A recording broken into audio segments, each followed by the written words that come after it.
मेरी पत्नी होकर भी मेरी नहीं है। पत्नी बोली, जवान बेटी है, प्यार से समझाइए वरना कुछ कर बैठेगी। निहाल चंद बोला, कितने प्यार से समझाऊं, 2 महीने हो गया समझाते हुए, मगर इसके दिमाग से प्यार का भूत उतरा ही नहीं है। पत्नी बोली, मगर इस तरह कमरे में बंद करने से और खाना नहीं देने से क्या होगा? निहाल चंद बोला, भूखी रहने पर ही इसे अकल आएगी, तो इस पर दया मत दिखाना। मैं इसके लिए लड़का देखने जा रहा हूँ। अगर बात बन गई तो 1 महीने के अंदर इसकी शादी कर दूंगा। निहाल चंद के घर से बाहर जाते ही माँ की ममता जागी। उसने खिड़की के पास जाकर कहा, सुमन बेटा, छोड़ दे जिद, क्यों घर का सत्यानाश करने पर तुली है? ये प्यार वार सब बेईमानी है। सुमन कमरे के अंदर खाट पर पड़ी छत को घूर रही थी। बोली, माँ खाना ला दो, बड़े जोरों से भूख लगी है। 2 दिन से भूखी हूँ, आतेड़ियाँ में बल पड़ रहे हैं। माँ बोली, तेरे बाप ने सख्त मना किया है, मैं तुझे खाना नहीं दे सकती जब तक तू अपनी जिद नहीं छोड़ देती। पेट की भूख से बड़ी कोई जिद नहीं होती।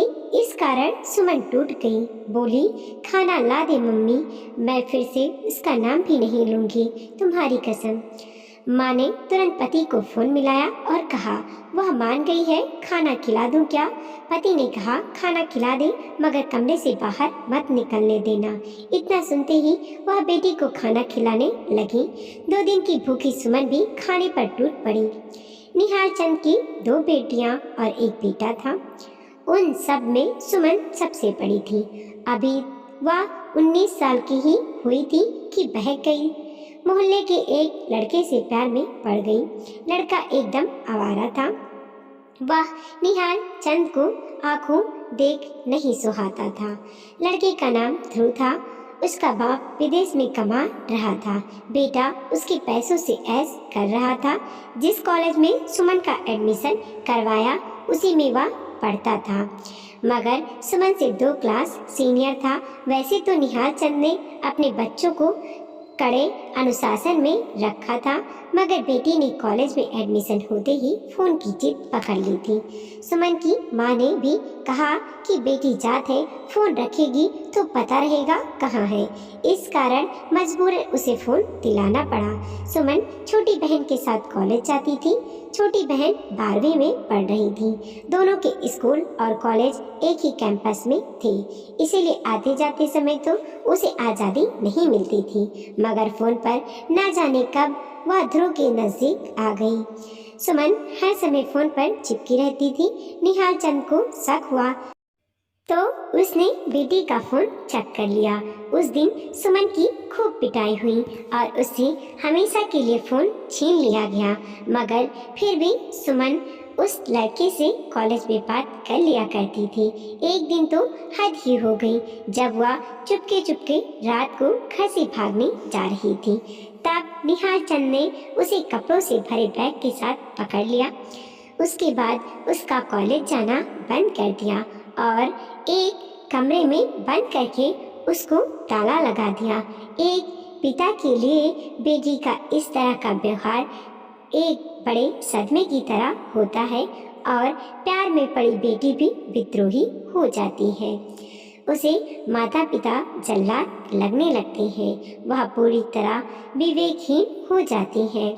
एक हारे हुए पिता के पास एक ही उपाय बचता है कि वह बेटी की शादी कर दे। यही निहाल चंद करने की कोशिश कर रहा था।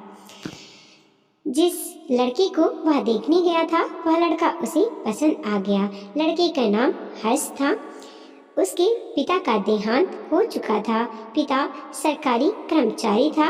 रिटायरमेंट से पहले ही पिता की मृत्यु होने के कारण हर्ष को पिता की जगह अनुकंपा नियुक्ति मिल गई थी। निहाल चंद को हर्ष पसंद आ गया क्योंकि एक तो उसकी क्लर्क की सरकारी नौकरी, दूसरी उसकी माँ को भी पेंशन मिलती रही है।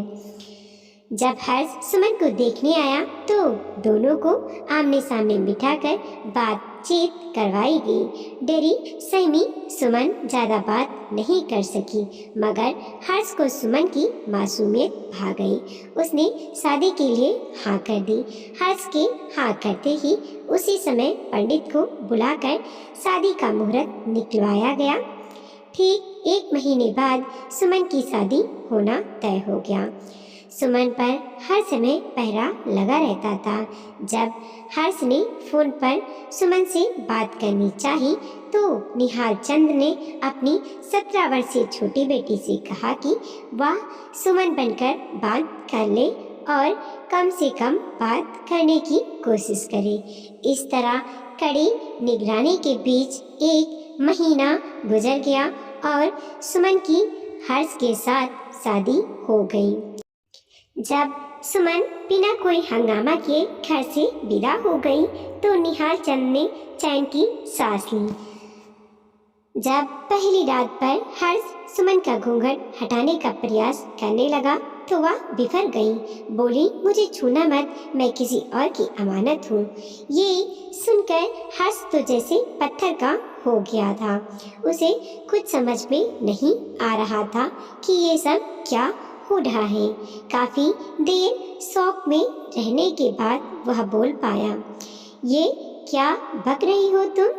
मेरी ब्याहता पत्नी हो, फिर किसी और की अमानत कैसे हो गई? सुमन चुप रही तो वह फिर बोला, अगर मजाक कर रही हो तो बता दूं, ये बहुत भद्दा मजाक है। सुमन बोली, ये मजाक नहीं है, मैं किसी और से प्यार करती हूँ। मेरी आपके साथ जबरदस्ती शादी की गई है। हर्ष बोला, क्या कह रही हो? सगाई के बाद हमने कई बार फोन पर भी बातें की हैं। मैंने तुमसे पूछा भी था कि मैं तुझे पसंद हूँ ना, तब तुमने कहा था बहुत पसंद हो। सुमन बोली, मैंने आपसे एक बार भी फोन पर बातें नहीं की। जिससे आपने बात की वो मेरी छोटी बहन थी। धोखा! वह जोर से चिल्लाया, मेरे साथ धोखा हुआ है और ये तुम्हारे पापा ने किया है, मगर तुम जो अब मुझसे कह रही हो वो पहले भी तो कह सकती थी। सुमन बोली, मैं डरी हुई थी, अगर मैं ऐसा करती तो पापा ना जाने मेरा क्या हसरत करते। हर्ष बोला, कुछ नहीं करती, 1-2 थप्पड़ लगा देते, घर में बंद रखते, मगर ये सब तो नहीं होता जो अब हो रहा है। बिना बाप का लड़का हूँ, तुम लोगों ने मुझे बर्बाद कर दिया। वह टेंशन में सर पकड़कर बैठ गया। फिर बोला, जब लोगों को पता चलेगा तो मैं किसी को मुंह दिखाने के लायक भी नहीं रहूँगा।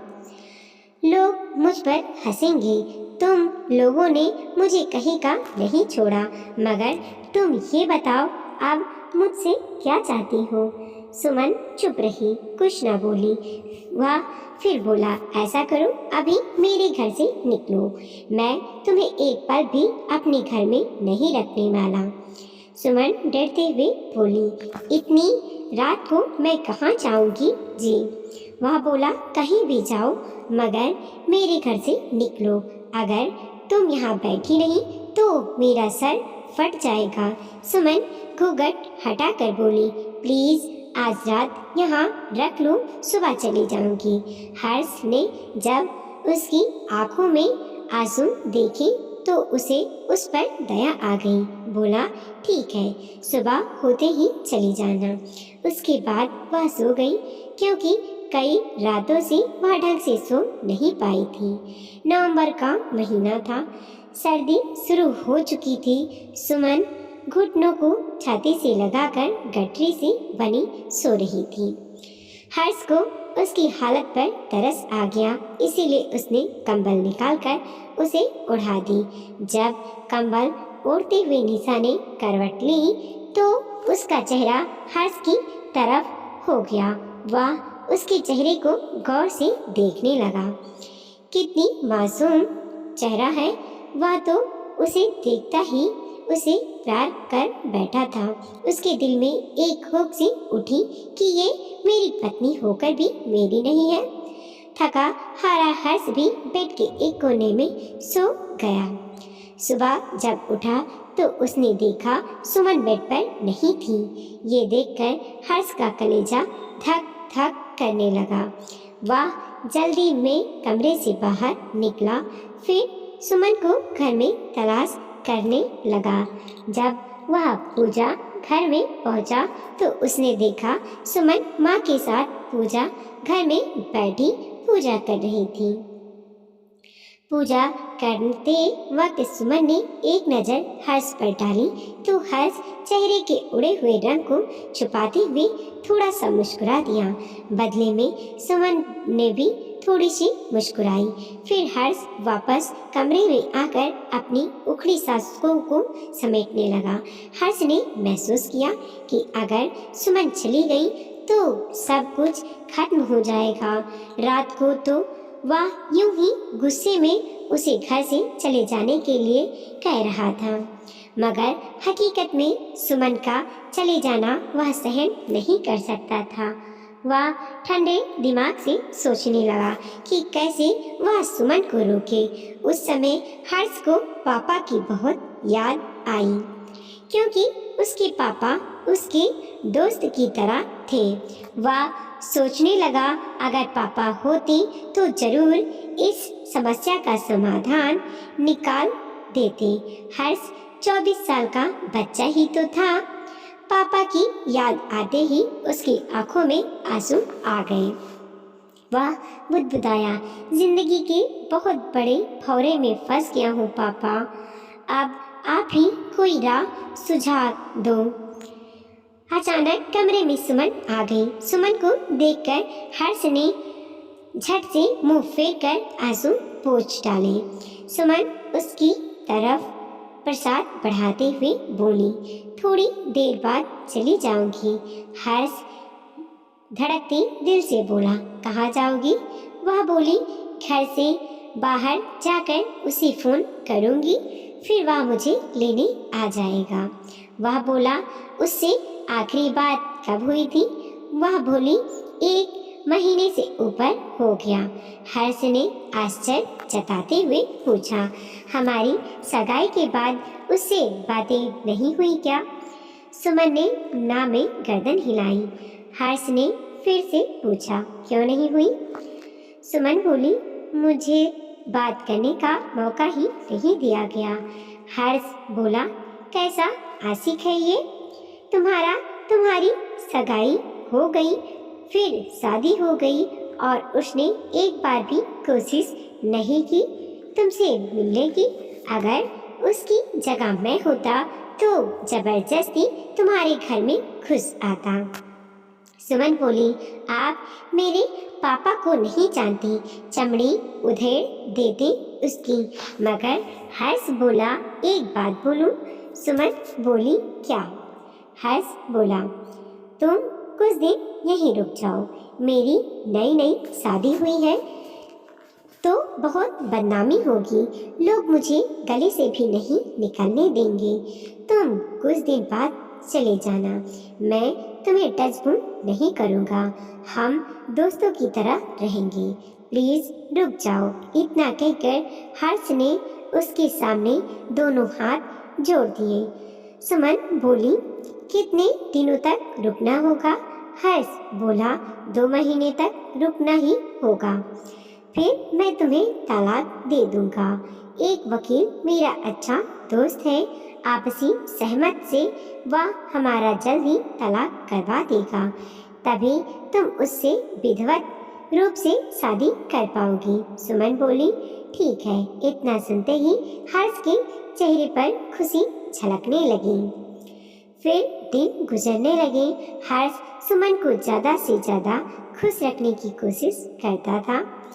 कभी उसे फिल्म दिखाने ले जाता, कभी घुमाने ले जाता। एक दिन उसने सुमन को नया फ़ोन देते हुए कहा, ये तुम्हारे लिए है, तुम जिससे चाहो बात कर सकती हो, मैं मना नहीं करूँगा। फिर भी एक दोस्त बनकर सलाह देना चाहूँगा कि अपने प्रेमी से बात मत करना। हाँ, सोशल मीडिया पर दूसरी लड़की की प्रोफाइल बनाकर उसकी लॉयल्टी जरूर चेक कर लेना। धीरे धीरे हर्ष अंदर से मजबूत होता जा रहा था। उसने सब कुछ भगवान पर छोड़ दिया था। उसे अब अपने पापा की एक बात बचपन की ही याद थी कि पंछी को जितना पिंजरे में कैद करने की कोशिश करोगे, वह उतना ही बाहर निकलने के लिए बेचैन हो जाएगा। सुमन सास के साथ भी घुल मिल गई थी। सास उसे हर्ष के बचपन के किस्से सुनाती, तब सुमन बड़े गौर से सुनती थी। एक दिन सास ने बड़ा दिलचस्प किस्सा सुनाया। सास ने पुरानी अलमारी से एक काठ की गुड़िया निकालकर सुमन को दिखाते हुए कहा, जब वह 8 साल का था तब उसके पिता ने ये गुड़िया उसे मेले में खरीद कर दी थी। ये गुड़िया उसे इतनी अच्छी लगती थी कि वह रात में भी इसे साथ लेकर सोता था। एक बार गलती से इस गुड़िया पर मेरा पैर पड़ गया और इसकी एक टांग टूट गई। इससे वह इतना नाराज हुआ कि कई दिनों तक उसने मुझसे बात तक नहीं की थी। तब इसके पिता बोले, जो भी इसकी पत्नी बनेगी या उससे बहुत प्यार करेगा। मगर उस दिन के बाद मैं डर गई थी कि पत्नी के आते ही यह मुझसे दूर हो गया तब क्या होगा। आज तुमसे प्रार्थना करती हूँ बहू, तुम ऐसा बिल्कुल मत होने देना, वरना मैं विधवा बेसहारा हो जाऊंगी। सुमन बोली, मैं वादा करती हूँ माँ जी, मैं आपसे आपका बेटा कभी नहीं छीनूंगी। इत्तेफाक उस दिन एक घटना घट गई। सुमन कपड़े सुखाने छत पर जा रही थी कि सीढ़ियाँ गीली होने के कारण उसका पैर फिसल गया और वह फिसलती हुई नीचे आकर गिरी। जब हर्ष ड्यूटी से आया तब सुमन बेड पर लेटी थी। जब माँ ने उसे सुमन के गिरने की बात बताई तो वह उसे लेकर हॉस्पिटल भागा। सुमन कहती रही कि पैरों में जरा सी मोच आई है, अपने आप ठीक हो जाएगी, मगर वह नहीं माना।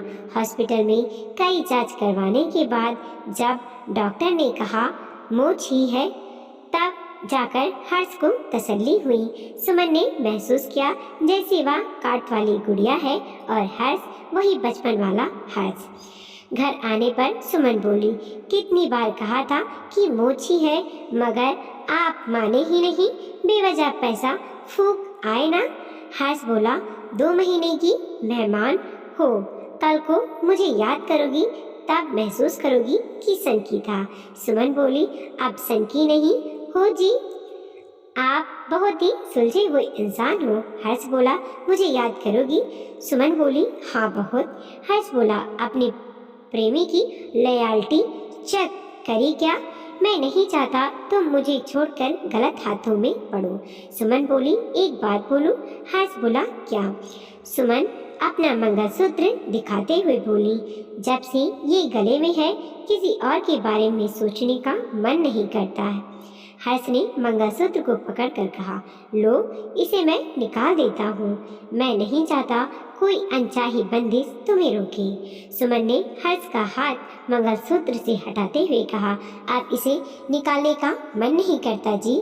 हर्ष बोला, साफ साफ कहो ना, मेरा दिल बहुत कमजोर है। सुमन झटके से हर्ष के गले लगते हुए बोली, मुझे कहीं नहीं जाना, आपके पास ही रहना है हमेशा के लिए। हर्ष बोला, वो प्रेमी? सुमन बोली, भाड़ में जाए प्रेमी, मुझे लगता है वो सिर्फ मेरी जिद था, प्यार तो मुझे आपसे हुआ है। सुमन ने महसूस किया उसकी गर्दन पर जैसे आंसू की बूंदें गिरी हो। वह बोली, रो रहे हो? हर्ष बोला, खुशी बर्दाश्त नहीं हो रही, आंखों से आंसू निकल रही है। सुमन बोली, माफ कर दो, अभी बच्ची हूँ, बच्चों से नादानियाँ हो जाती है। हर्ष बोला, एक बात बोलूं? सुमन बोली, क्या?